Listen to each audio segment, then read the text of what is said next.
All right, so we are live. Great to see you. And hello, everyone, and welcome. I'm excited to be here with you today. For those who don't know me, I am Franziska, the founder of Key Search, where we help companies hire exceptional leaders globally. And it has been 15 years that I have been matching the right leaders to the right challenge. And often when the stakes couldn't be higher, really. And I remember a CEO talking to me and he said, I thought the biggest challenges could be around the strategy and processes, but it turned out really to be staying calm and focused when everything around him was falling apart was really the essence. And I've seen that same theme again and again. A great leadership isn't just about having all of the answers. It's about staying curious, adaptable, and optimistic, and even when things go sideways. So that's why I'm so excited to be here today and talk about this, because we're going to dive deep into two topics about resilience and the growth mindset. Two qualities that have never been more essential for leaders navigating today's complex world. And I couldn't ask for better guests to explore this with me today. So we have here Jamie and Johannes, two leading experts in these fields. And between them, they've actually coached, taught, and inspired hundreds of thousands of leaders and really embraced challenges, bounce back from setbacks, and grow stronger. So what I love about having both of them here today is that each bring a unique lens. Johannes brings the individual, personal perspective, drawing from his deep experience in one-on-one executive coaching, helping leaders work through their inner challenges. And Jamie, she will bring the group and organizational perspective shaped by her work leading executive people and talent functions, rolling out company-wide initiatives, building cultures that foster resilience and growth, not just for individuals, but for entire teams and organizations. So here's how we're going to run today's conversation. We'll be hearing from Johannes on what resilience and a growth mindset really looks like at the individual level, and what patterns he sees in coaching and what practical shifts leaders can make. And then we'll zoom out with Jamie to explore how those principles translate to the team and company level, and what leaders can do to intentionally shape more resilient cultures. But before we dive in, I'd love to give Jamie and Johannes a chance to introduce themselves in their own words. So maybe share a little bit about what drew them personally to this work. And Jamie, let's start with you. Yes, hello. Thank you. First of all, thank you very much, Franziska. Very happy to be here. Thanks to Johannes also for joining me, partnering up, because yes, indeed, leadership is a very deeply personal and therefore individual thing, but every leader is part of a overall ecosystem. So it's good to have both lenses, as you put it, that we both bring together today, talking about growth mindset. So just short intro from my side. I've been living and working here in Europe for the last 20 years. Together with my husband, we're having lots of fun raising two teenagers right now. We're based in Berlin. That's keeping us busy. What we like to do most often is watch and play sports together. But most recently, I dared to join a sporting team, as haven't done that in a long time, but also to coach one. So having a lot of fun because the ones I'm coaching are quite learning every day from them, and very thankful to have that experience in life. Professionally, a little background, I've dedicated my whole career actually to HR.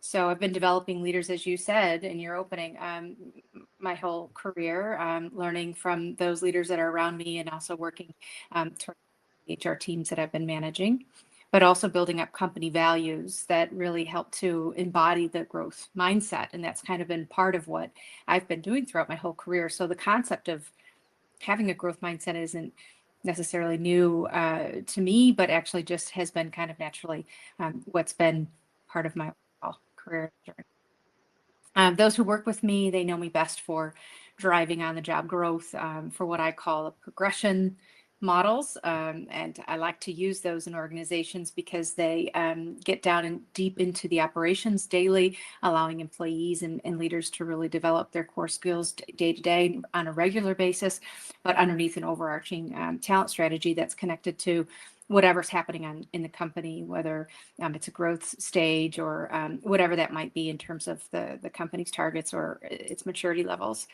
But lastly, just to mention one other thing about myself here, I'm really passionate about leadership development. It's how I started my career. I spent a lot of time, I'm really thankful for having that experience, but I spent a lot of time in the classroom developing first-time leaders, and then going on from there, designing and developing leadership development programs. So that's something that I hold near and dear, and therefore it's been kind of part of my career the whole way along as well. Over to you, Johannes. Thank you, Jamie. Great to hear more from you, since we're just getting to know each other. And I'm also really excited to be here because mindset, growth mindset, resilience, those are some of my favorite topics for very personal reasons.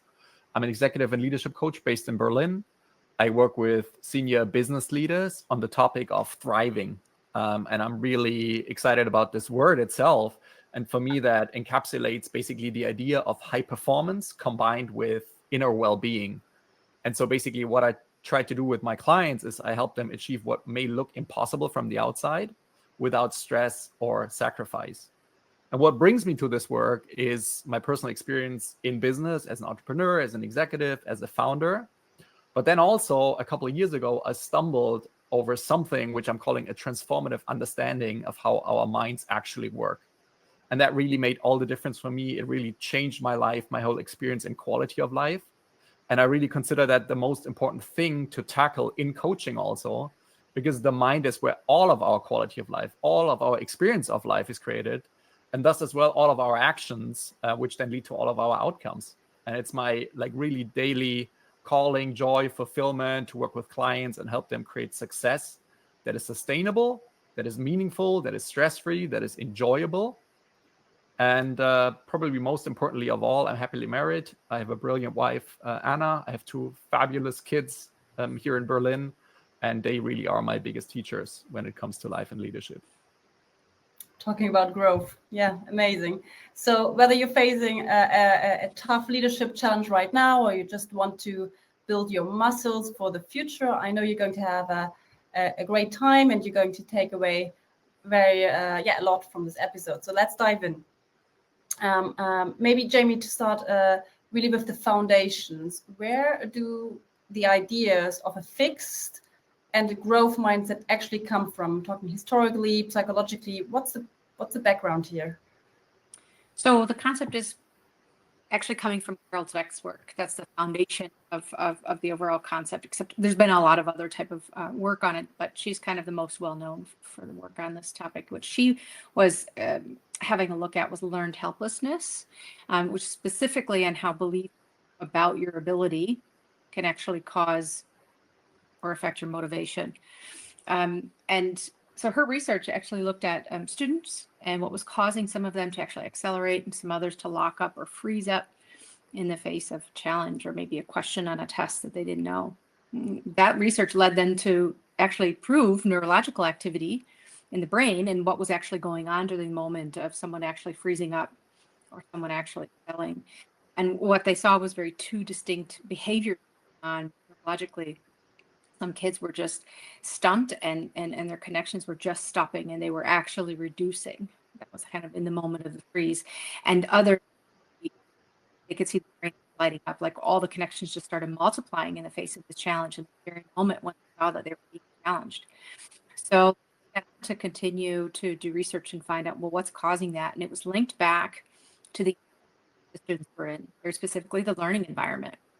It's super interesting to me because it's like, okay, well, things that are influencing you around you are causing what you believe are your own abilities or inabilities, and then can actually affect how you physically behave. So in the end, after many years of research, and they conducted it all over the world in different kinds of environments, they concluded that there was these two different patterns going on, and that's how they came up with the fixed mindset and the growth mindset. The growth meaning the fundamental belief that anything you set your mind to through effort, learning, and persistence. And the fixed mindset believing that intelligence is actually innate or static, and you either have it or you don't. So that's kind of the two different patterns that were coming out from this research. Awesome, thank you. And Johannes, from your one-on-one coaching, is there anything to add from your end? Yeah, I mean, to some degree, you could say those two mindsets show up in all of us in every moment of every day. If you define them like that, like a fixed mindset being, we have limiting beliefs about ourselves, for example, about our skills, what we're capable of, our personality. Basically, we're thinking, I am this way, but not this way. I can do this, but not this. And a growth mindset being basically, we're aware of our ability to change and to grow with effort, and basically have this belief that almost anything is possible, at least in specific areas of our life. And then that can be true for the leader themselves, but then also how they view members of their team. And as I said before, the mind is so powerful. Basically, the beliefs that we hold determine all the actions that we take and what risks we take in the face of something that may not work out. And basically, if you have a fixed mindset, if you have very limiting beliefs about yourself, and you're not very willing to take risks, that will probably mean you only take the risks that are very small, that are very secure, and that ultimately lead for you, your team, your organization to incremental growth. Whereas if you have a growth mindset, you're more into taking bigger risks, which then also opens up the possibility for big and more exponential growth. So it's super relevant for leaders. All right, thank you. And Johannes, I'm really curious, when a leader realizes that their mindset might be holding them back, how do you actually help them shift it? What does that journey look like for them? Well, I often call coaching being an inside-friendly space. So basically, the way I see it, what helps all of us and what helps my clients is to have them have insights about how awesome they are, how capable they are, and about the nature of thought itself, meaning how the mind works. And how the mind works is that thought creates reality.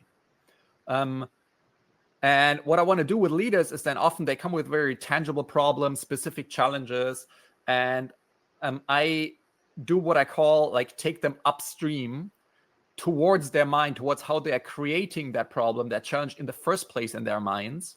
And then what we want to do is we want to elevate consciousness. We want to basically help them get a new perspective on their challenge, even see how they are creating that challenge in the first place. And then from that elevated consciousness, new possibilities appear, because my clients always have all the wisdom they need. It's just very often that they can't see it. And so coaching for me is this almost like infinite journey for all of us to realize our design for success, to realize the power of thought. And then that's what I'm making easier for my clients to see, basically. Yeah, that's powerful.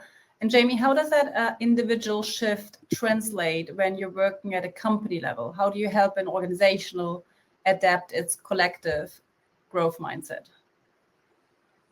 Yeah, it's essentially building a world where, the emphasis is on that progress. And, it starts with the leadership philosophy. I like what you said, Johannes, about like usually leaders have all that they need. It's just a matter of applying it and believing in themselves. And if you have a collective group that believes in themselves as a collective and believe in each other as a collective, then you have all of those multiples gained, just like you have described on an individual, but on a collective level. So it starts with that, really defining the leadership philosophy for an organization. Leaders then role modeling it to the rest of the organization, but it really needs to just be on display. And as you see that on display, then you'll start to see that pick up in other levels of management, because, well, they're getting the examples from their own leaders, but also it's prompting a supportive environment. So you start to see it cultivate in teams and throughout the rest of the organization as well.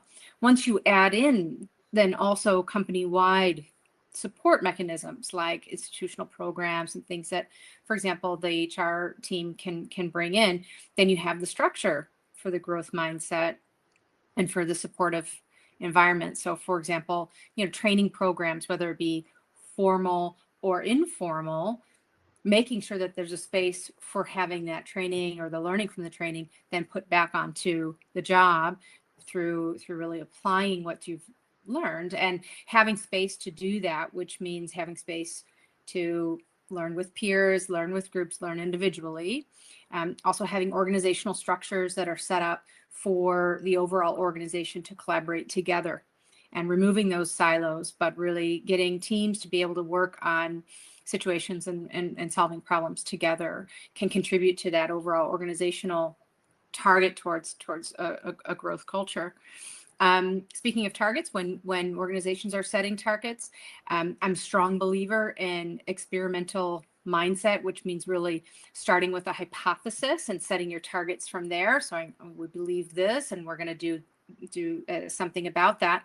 We're not really sure about the outcome, if it's going to work or not, but we're going to try it. That experimental mindset for target setting is extremely important to build this kind of growth mindset, because what you're basically saying is, well, we as leaders, we don't have the answers to everything, but we are going to get as much intel as we can so that we can, create a hypothesis, and then we're going to go out and try something, observe, see how it works. If it's not working the way we want to, then we're willing to change the trajectory and really adjust as we go. And that applied learning creates feedback loops, and it creates this sort of supportive environment for trying to solve things together as a team.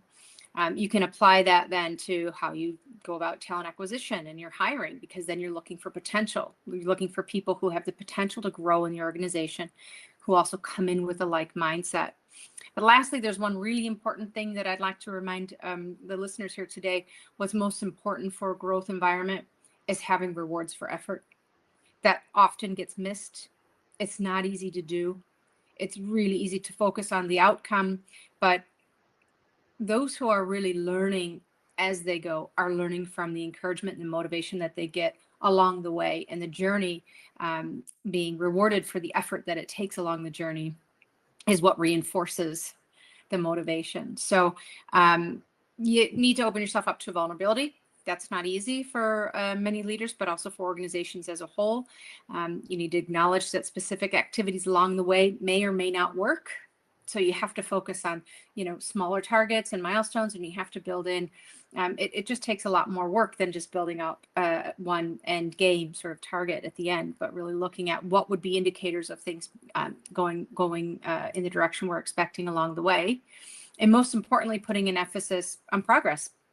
And you can see that in company communications, especially when leaders really truly embody the growth mindset. You hear them in the communications, in the all hands and all sorts of company communications, where they talk about collectively achieving targets through the efforts that individuals took collectively and collaboratively. That kind of language then starts to really embody the growth mindset organizationally.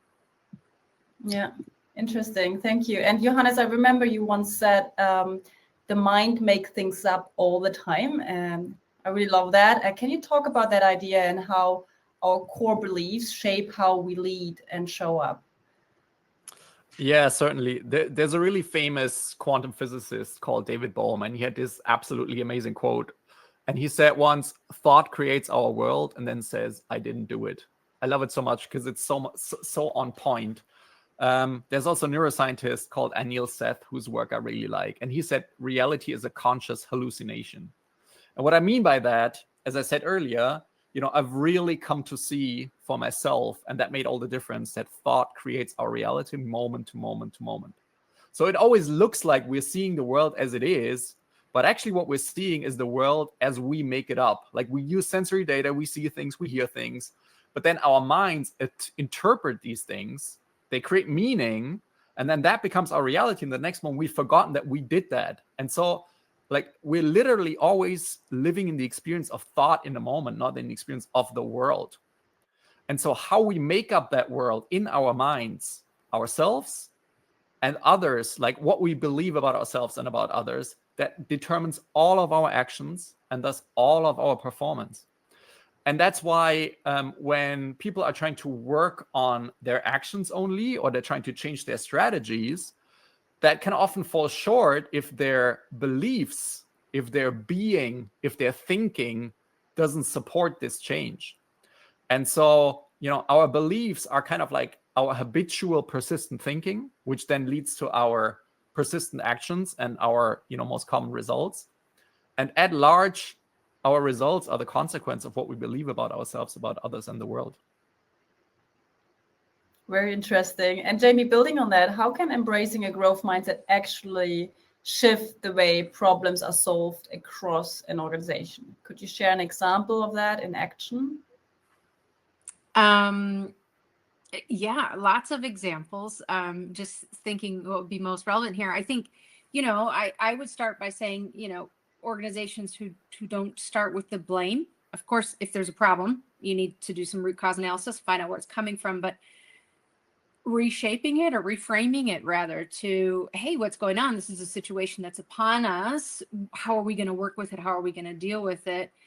And turning that threat into kind of cliche, but the opportunity, right? And looking at, well, what good can come to the organization from this? And let's all explore that together. And by looking for blind spots, you start asking yourself, questions and enlisting others from different perspectives from the organization to really, think through and collaborate together to try and find those blind spots that you may have had or that you may need to discover before going forward to a solution. So then you start getting into this if-then hypothesis thinking and really mapping out different opportunities that you can take or, different ways that you can go about solving this particular situation or reacting to the situation. But in all, you're, not looking at it as a problem, right? A problem is only a problem once it becomes a problem. And if you're working on it, then, you're working through the solution already. So I think that's the biggest example I can think of, because that's regular and everyday in operations, checking on progress. How are we doing? And really mining for those insights, like Johannes said earlier, because everything's data, right? So if you find out what caused the issue, you find out a couple of options, you decide on which one you're going to take. But the real learning comes from really mining for the data along the way, and then implementing it back into the solution or the steps you're taking to solve it. And as that's on display to the broader team, the rest of the team will see and feel the authenticity of the growth mindset from the executive team when they might be in the face of a crisis. Yeah. Great. And listening to both of you, I'm wondering, when it comes down to everyday leadership, how do you actually spot the difference between a fixed and a growth mindset in action? How does it show up in day-to-day decision-making at the team and company level? Jamie, maybe for you.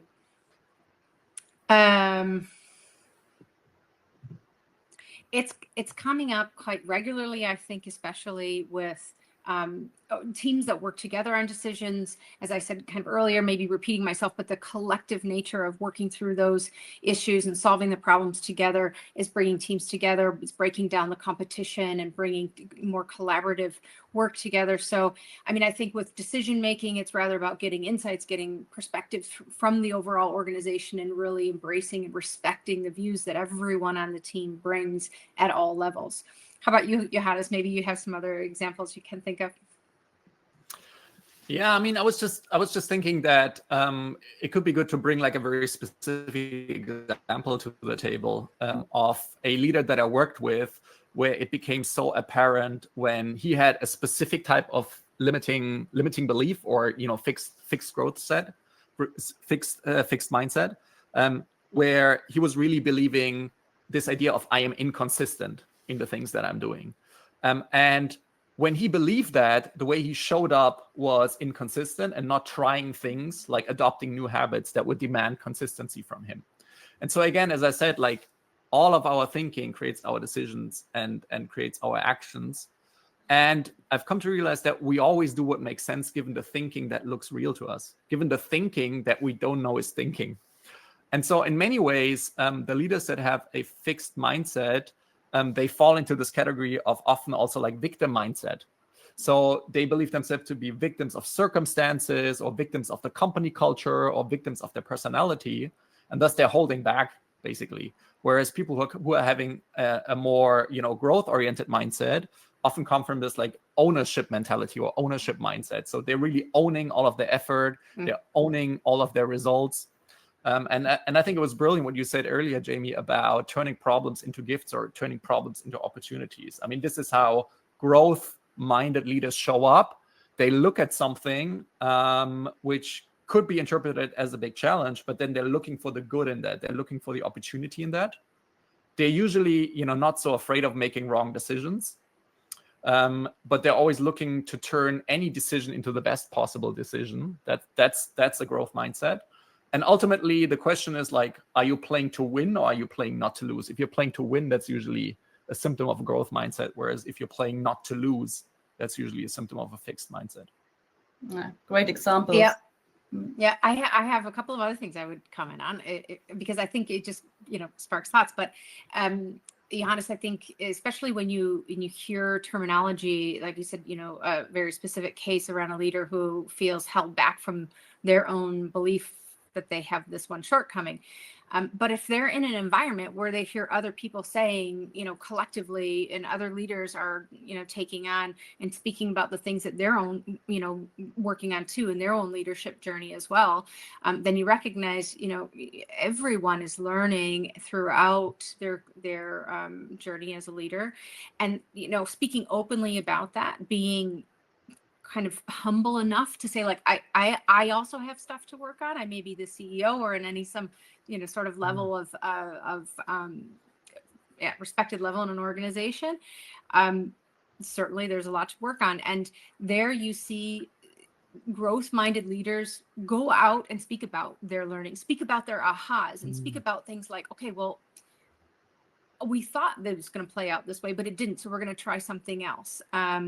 Or, this is an opportunity for me to stretch my thinking. I have to learn here too, guys. That kind of speech, to the wider group, or you're speaking about overall targets as you're setting them, thinking out loud with your organization. These are the kinds of things we want to work on, but your perspectives are also interesting for us. Everyone's opinion counts here. We're not there, but we're making progress.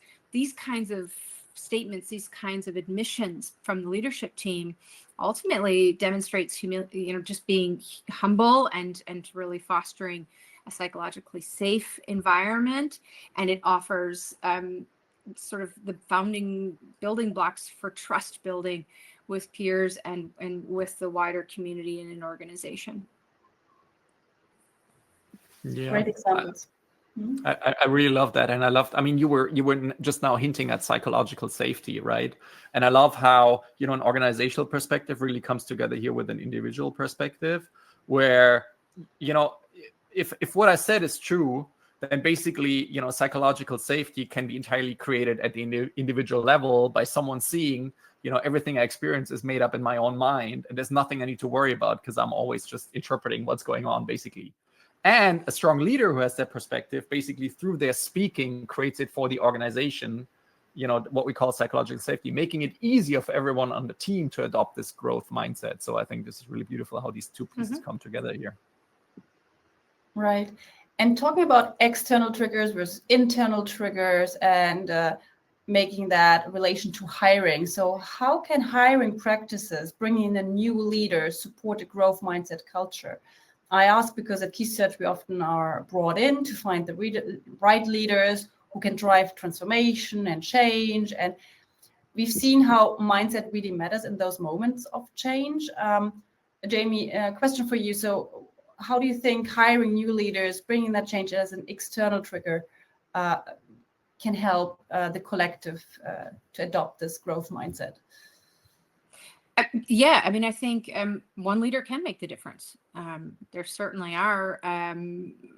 There's influence coming from any leader coming in new to the organization. So that one particular influence, might be bringing in this complete new vulnerability that no one's ever experienced before. And by way of default, others around them will start to kind of let go, and those neurological connections will just take off, right? And that shutdown won't be there. They'll be open to much more discussion and much more themselves being vulnerable and saying what if and how about, and raising hand to help out when there are issues to solve. And just that one leader coming in can affect an entire organization, because then you have the peers of leaders who will learn from the effect of that leader's mindset. So yes, one leader coming in can make the transformation of an organization from a sort of fixed operational being to one that's on the way to really growing collectively as an organization. Right. And Johannes, what's your take? Do people usually need some kind of external trigger, like a setback or big challenge, to prompt that kind of mindset shift, or can it happen more proactively from within? I mean, in principle, you don't need an external trigger in order to have an insight, because insight happens completely internally. And then you will see that some people, especially those with the growth mindset, they will be more proactively looking for insights. Like they're the ones who are open to finding their own blind spots and then developing. So they're usually the ones who are already quite good at that. If you're having a more fixed mindset, very often it needs a bit of an external trigger that, shakes them up or like forces them in order to look for something new. That could be like a crisis, that could be a new position, a new responsibility coming into a new role. And then this realization, like what got me here won't get me there. It can also be a leader who basically is that external trigger, and they basically use their language in a very skillful way to create openness or to facilitate insights for someone else. Or it can be, starting working with a coach, which is often facilitated by the HR department. Then that coach can help the person facilitate insights if there is some degree of openness. Like it needs some degree of openness, and then also external triggers can make a difference. Yeah. And to add to that too, Johannes, I'm just seeing this kind of waterfall effect on a regular basis, because once you have one leader coming in, not only does it influence peers, but it influences their hiring decisions. And Franziska, you might see this too, when you've brought somebody in who, kind of embodies this growth mindset, they tend to look for others that do too when they have vacancies in their team. So, it's up to the HR and the people and talent team to match the people strategies with the management strategy. And if the management philosophy really truly is a growth based learning philosophy, then you're going to go out and look for people like that on the market as well. That's very specifically having in mind, how are they going to learn in this company? Having in mind a vision of how the role is going to develop in 6 months or a year, 2 years down the road, and having that vision up front available for any manager who has a vacancy to be able to look for people who have potential to do that and to bring it in. So it just kind of keeps repeating through the organization, and it will keep recycling through. And I think, it's contagious, and it can be in a very good way, because then you start looking for people who are going to bring that mindset in as well. And Jamie, when you're looking across an organization, what are some early signs that are truly growth-centric cultures taking hold? Well, I think there's a lot of things that are going on when you see that an organization is really truly authentically with this mindset. Because it is a really big ecosystem. So I can call upon a couple of things, but key is that, first of all, you know that's where you want to go. So you start monitoring it. You have to kind of have a starting space to be able to know if it's working or not, like any experiment. You have to have a hypothesis. Okay, if we're going to do this, then we should be seeing signs here. You might get surprises and find signs somewhere else, but typically those signs are going to be in a couple of areas. So, hey, if people are growing, they're not leaving, usually. So you should probably start to see that in your attrition rates and in your exit interviews and all of that intel that you get from those discussions with people leaving your company. But if they're growing inside the organization, then you're more likely to see this internal mobility, and your internal mobility rates should be increasing, which is, a sign of internal organic growth, which, when that's happening, people are much more connected because they're part of the purpose, and they have been on this journey with you for a longer time. And if, that purpose is there, they're connected, you're going to see that come out in things like your ENPS. If you've got the ENPS is a way of indicating the culture for someone from the outside. Well, if that's higher, then you're in a better place, more likely to attract future employees, investors, clients, other partners, because those are all indicators of your corporate culture. Amazing. I also like that you bring in data points, right? Some tangible examples. And Johannes, do you notice signals or shifts at the individual level that tell you a leader is really embracing a growth mindset? Yeah.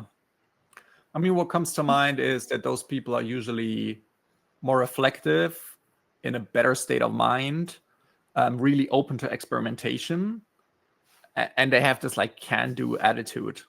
And if you allow me to break this down, I mean, reflective to me means someone really like slowing down, really noticing what's in their mind. They're becoming very open to their blind spots, or, for example, seeing what are the areas where they're playing victim. Noticing is really like a very first step. And then people who have this mindset are usually in a better state of mind because they're seeing possibility everywhere. They're less defensive. They're just lighter in general. And they're less worried about being wrong also, which means that they're more trying things and experimenting with different things. And then in the end, I think the can-do attitude comes from beginning with the end in mind. So I think those people are not trying to solve problems, but then they already have so many limiting assumptions why something is not possible. But they're really looking towards the end. They're really looking towards the vision and what they want to create ultimately, and then see what does it take to get there and start experimenting with that. Amazing. Johannes, I know some of our listeners might be thinking, okay, but where do I start, right? So what's one small thing a leader or a person could begin doing today to really embed that mindset, either for themselves or their teams? I mean, the very first thing that comes to mind for me, and probably the most important thing, is just a very conscious choice to commit to their own growth. And when I say commit to their own growth, what I mean is the combination of learning and acting. So learning, first of all, you want to expose yourself to new ideas, right? Just like this podcast.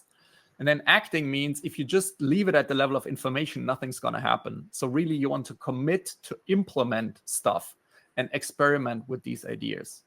So there's this really amazing thought leader called Werner Erhard, and he had this quote where he said something along the lines of, it's important to get clear for yourself that your only access to impacting life is action, right? So the world doesn't care what you think or what you want. The world only moves when you act. It's like the short version of this quote. And what I often say is that transformation only happens as a result of insight when it's acted upon. So learning plus acting is the first conscious choice for me. Great. And do you have any practical tools that you usually share with your clients to help spark that shift, especially if that aha moment doesn't come on its own? Yeah, I mean, when I say commitment, what I mean by that is usually you want to create a system that backs up that commitment so that it actually happens. It's not just an intention, but a commitment. And for example, if you want to create a commitment to learning, what I often recommend is for someone to pick a slot during the day and pick a source of learning, like a podcast or a book, and then dedicate a specific time block during the day to that learning. It could be just, 15 minutes in the morning, reading in that one book, and then also taking that one action from this source of learning. So that would be one thing. The second thing would be for me almost like a question that opens up the mind. And that would be, what would I do if I wasn't afraid? Or what would I do if nothing could go wrong? So I have this thing right now where I'm also sometimes, a little bit indecisive or, not so risk-taking as I want to. And then I took on this commitment of making one mistake per day. And so, through this sort of like mind shift or mind experiment, I'm explicitly giving myself permission to be wrong. And it usually turns out that 90% of the time, like nothing bad happens. So it's almost like a trick for myself. What would I do if I wasn't afraid? And then I commit to making a mistake.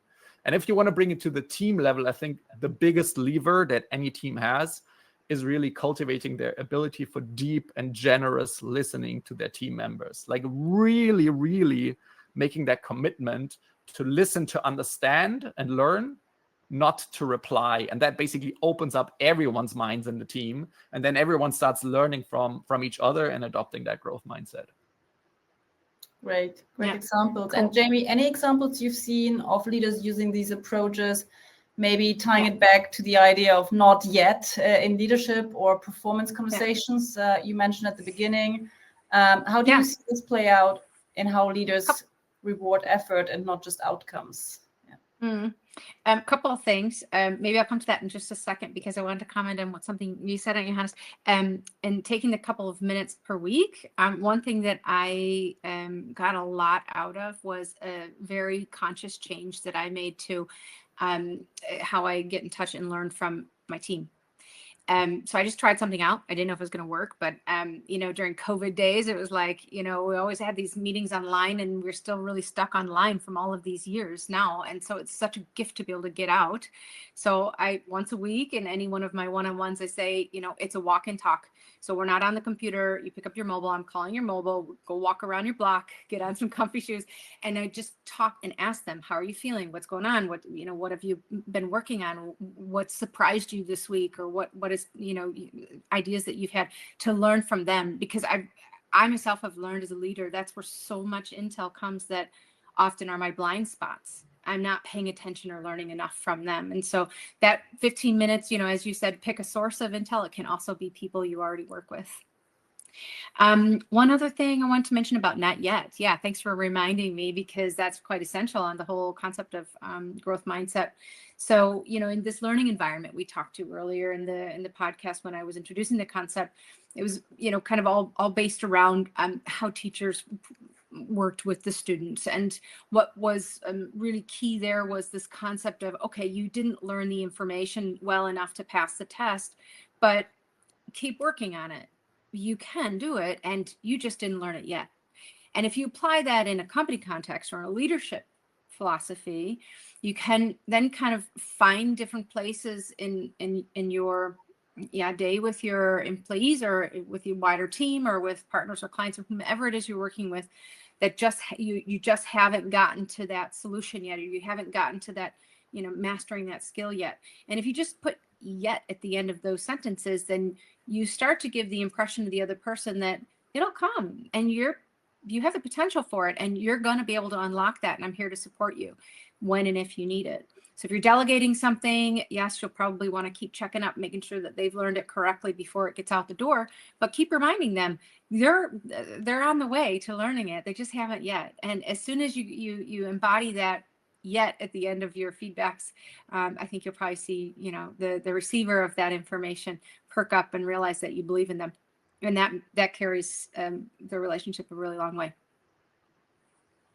Amazing. Great intel at the end. And it's been so insightful, great examples from both of you. And if I had to distill it in like one big takeaway, I think it's about one big thing. And it's, as so often, it's a lot of little things, doing them consistently and continuously evolving and keeping that open mindset.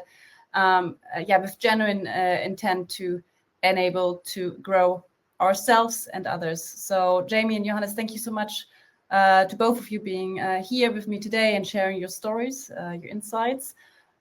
So for our listeners, where can they find you and learn more about your work or get in touch? Johannes? So a place I'm very active on and post regularly is LinkedIn. You can always find me there under my name, Dr. Johannes Metzler. My website, johannesmetzler.com. And also I've published a very, light and very concise book that I use with all of my clients called From Stress to Success. And you can find that on Amazon under my name. Cool. I highly recommend it. It's a great read, and it's easy. And there's also some exercises and things that you can do to reflect and already start to work through the coaching of Johannes through the book. So it's really a great book to invest in. And for me, you can reach me on LinkedIn. I also am actively posting there, and enjoy anyone who reaches out, wants to catch up for a coffee. I'm always interested to learn and meet new people. Awesome. Thank you. Thanks again for tuning in. And remember, the real growth happens in those small moments, in the way we show up every day. So until next time. Thank you. Thank Bye-bye. you. Bye.